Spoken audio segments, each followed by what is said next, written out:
How do we humans perceive the things around us? We have 5 senses that help us to interact with the world around us. These are sight, hearing, taste, smell, and touch. Eyes help us to see things, ears help us to hear sounds, we smell with our nose, taste with our tongue, and the sense of touch is provided by our skin. Of course, all senses are important, but the sense of sight is the most important. Here is an interesting fact. We perceive almost 80% of the world around us by using our sense of sight. We see objects around us with our eyes. But then why don't our eyes see these objects in the dark? The answer to this question is light.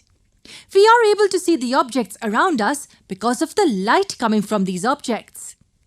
The light from these objects travels in space and reaches our eyes. When it's dark or during nighttime, as there is no light, we are unable to see these objects clearly.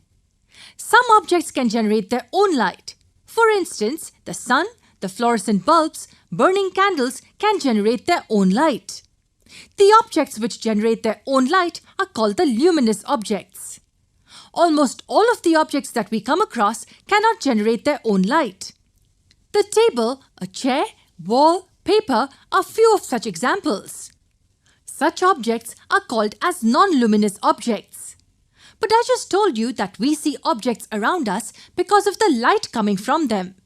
And if objects like these cannot generate light, then how come we are able to see them? We are able to see them because of the reflection of light. These objects reflect the light to our eyes. What light are they reflecting?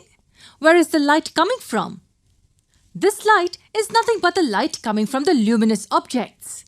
So how can we summarize this? We are able to see non-luminous objects because they reflect the light of the luminous objects falling on these surfaces. Let me repeat. The light coming from the luminous objects falls on the non-luminous objects. Non-luminous objects then reflect this light, and this reflected light travels towards our eyes. And that's why we see the objects.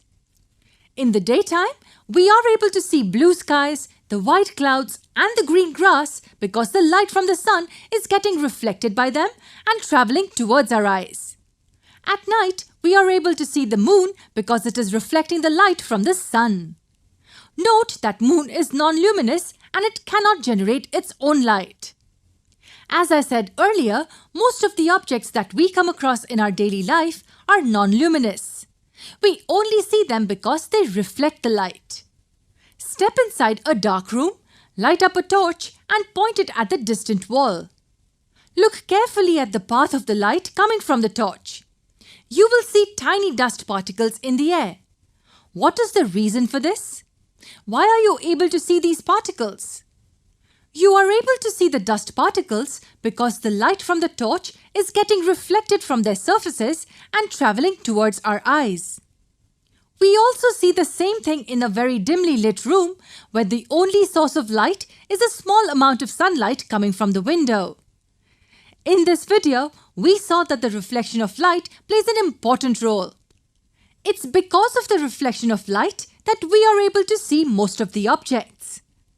In the next video, we will talk about the laws of reflection of light.